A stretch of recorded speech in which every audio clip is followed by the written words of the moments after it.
Hi, my name is Lisa Fabiano. I'm here at G44 Gallery. First, I want to thank you for tuning into this virtual artist talk. It's going to be a little different because there aren't any folks here to ask questions, and I'll do my best to give you some information that you may have wondered about if you had come here to see the artist talk in person. So thank you. And I guess the biggest question is, how did I get here? How did I become this painter that has this current exhibit at G44 Gallery? I come from people who have always created and made things using their hands. My mother was Pennsylvania Dutch and my father was Italian, hence my last name, Fabiano. And they made clothing, they made quilts, they knitted, crocheted, made sweaters and blankets, they canned food, gardened, cooking. Italians, they speak with their hands. My father dabbled in oil painting and sold antiques. My parents made flower arrangements and candles, and they made jewelry. And it was just what they did. And so I've always enjoyed creating things with my hands too, but I was much more curious than my family about how the universe worked. So my curiosity was more geared toward non-practical affairs. I wanted to be an astronomer when I was 8 or 9 years old. I wanted to work alone in this big domed observatory and explore the universe and the unknown, the things you couldn't see and the things you could see. And then I envisioned taking what I found and discovered and saw in the night sky back to my fellow astronomers and sharing that. And so to me, painting is like that. I'm kind of like an astronomer, but because that's what I do. I go in the studio by myself and I explore the seen and the unseen, and I put it all together and I bring it out to share and show people, look what I found, look what I've been doing, look what I created. Regarding art, I remember I lived in Pennsylvania until I was 22 years old. I remember visiting the Philadelphia Museum of Art, and how in high school I wished I'd been allowed to take art classes, but I had very restricted options when I was in high school. I was, pretty much restricted to what I could think and what I could study. But it influenced my passion for freedom of thought and freedom of creative expression, which is what this show is about. So that's really the first part of how I got here, the early part of how I got here. But how did I get to become a painter, the painter that I am today? In 1996, after having moved to Colorado in 1982, and a couple decades later, in 1996, I was living alone for the first time in my life. And I was divorced, and I lived in Manitou Springs. I was working as a cook in a vegetarian restaurant, Adams Mountain Cafe, and when I did yoga, I hiked all the time, I did a little bit of drumming with a drumming group, and I started finally, after living alone for a little while, I realized, okay, well, I could do whatever I want with my time, and I have some more time. I don't have to look after anyone, or I don't have any children, so what do I want to do with that time? And I really took a good hard look at that, and I remember how I really wanted to learn to paint since I was young, and I just started with some materials I had at home, started making some collages, and I took a class, a painting and oil painting class at the Fine Arts Center at Bemis School of Art. And I started taking life drawing lessons. And then I picked up the Betty Edwards book, Drawing on the Right Side of the Brain, and I taught myself to draw realistically. And I kept painting, and I painted with acrylic, and I painted with oil, and I was bored with once I realized that I could learn the technique for impressionist painting by just doing it over and over. I could become really technically proficient. It was pretty easy. It bored me. I want to do what I want to do. So I found some books that I had some art in that I really liked. I learned about knife painting, which is, by the way, all these paintings are made completely with painting knives, a little bit of handwork in there. I am most attracted to, and I think my work is most like these early 20th and mid 20th century American and European abstract and non-representational artists. So I guess that brings me to my painting process, and I mentioned in my artist statement about using intuition, so what do I mean by using my intuition? Well, it's a matter of asking myself the big question. Okay, so basically logic and facts have taken me as far as I can go. I'm asking myself, what do I want to paint? I ask that question, and when I start using my materials and I start putting my energy into the painting process, things come out, and I respond to whatever color I put down, whatever lines I put down, whatever shapes, whatever I feel like doing. That's intuition. I have a tactile nature. I'm good at using the palette knives and the painting knives in my hands. And one thing that I really enjoy doing is creating a lot of texture.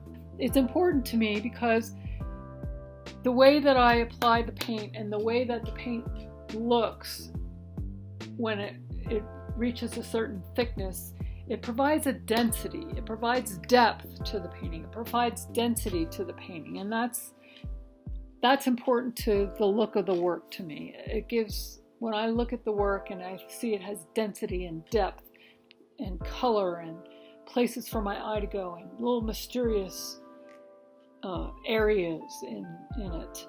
It takes my mind to different places, a place of curiosity about what's going on. So that's part of my process. Another part of the process involves longing. And what do I mean by that? Well, I long to create. I long to see something that pleases me visually. So I'm longing for that. I also have this longing. I think it's a human condition. It's not really desire. It's more a longing to be for something unknown, And I like that feeling of longing. I don't need to get to the end of it. I don't need to fulfill it. That's what keeps me interested in painting. I just want to be one with the longing. I don't know.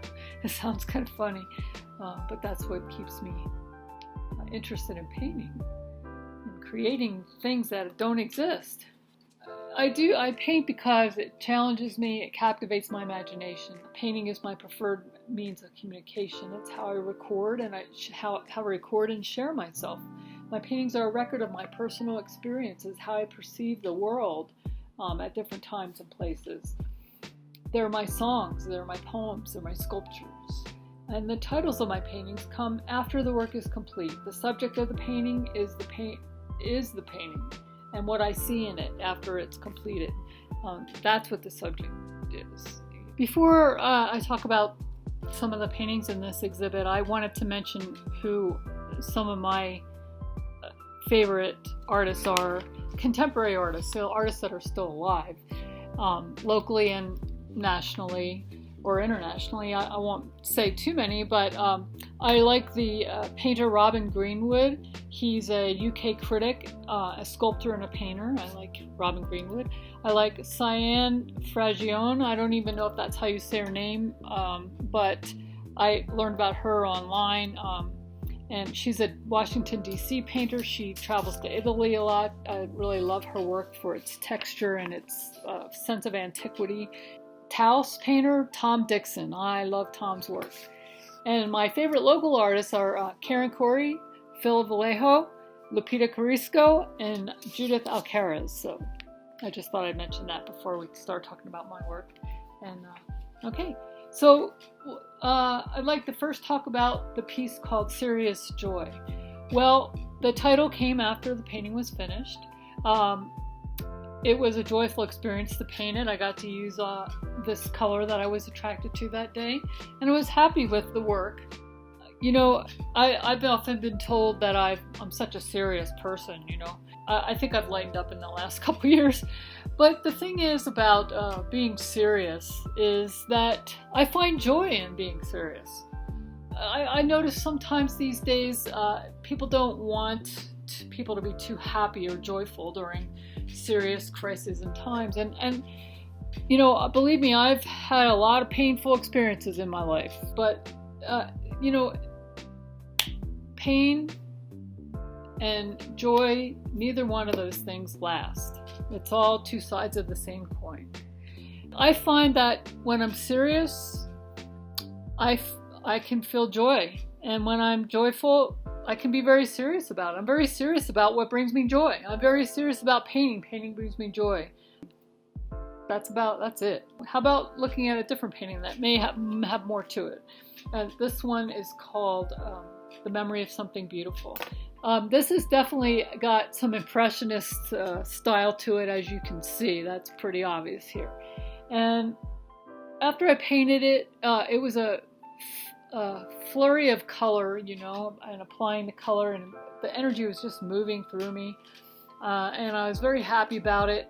And when I looked at it at the end, I realized, I can't really put my finger on exactly what's happening there visually, other than the beautiful color and the density that I love. But I was listening to some nostalgic music from my past, and I know that when I intentionally bring up memories for myself, happy, joyful, pleasurable memories, they're not so clear in my mind. Not one particular picture forms, because they all kind of come in and out of focus, and this painting looks like that to me. This painting, because of all the color and all the strokes and all the density of paint on there, and looking at it, things go in and out of focus. I can't quite put my eye on one particular thing. That's how I feel about my memories too. Then another painting, Two Rooks, is a little different because it looks more composed. In other words, it looks like there was intentional placement of shapes and forms. And I remember I pre-mixed the colors that I wanted to use, which I don't always do. A lot of times I'll just pick them up as I go, whatever I want to use, whatever seems to be appropriate next. But in this one, I pre-mixed my colors on my palettes. Other than that, I didn't have anything in mind. I just started applying the paint. And the energy must have been flowing pretty well through me that day. I was pretty relaxed. I'm sure I was listening to some bossa nova on the Brazilian radio station for a while. I wasn't holding anything in.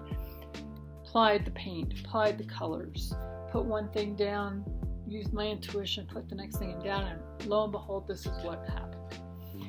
Normally when I see particular images in my paintings, a particular item or a particular thing, I need to get rid of that, because it just bothers me. It distracts me from the pleasure of letting my mind freely look at a painting without preconceived notion of what it is.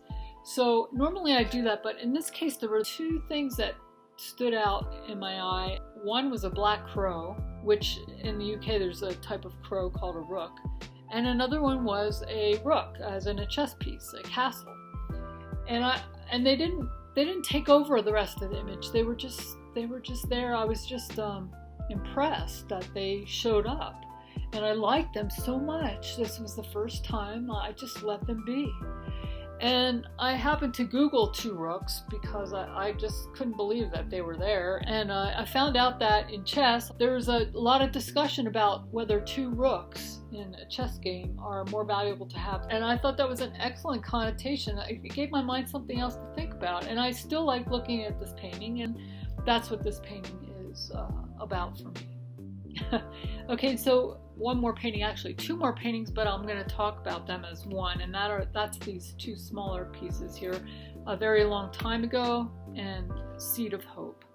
And I like these two paintings. They're dense, and when I have a memory, when I saw this painting, when I finished it, it just reminded me of some very distant memories in Colorado, and the hiking in Colorado, and also memories of the Pennsylvania woods.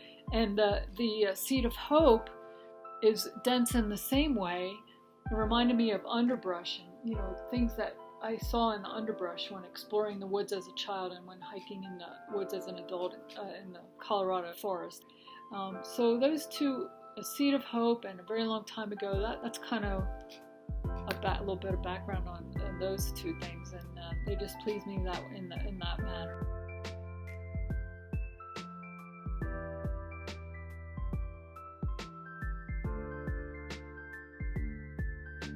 Please, if you're up for it, make an appointment or come in to see the work in person and talk to Good to Go, or if I'm here, you can ask me questions, and everybody stay safe, and thanks again.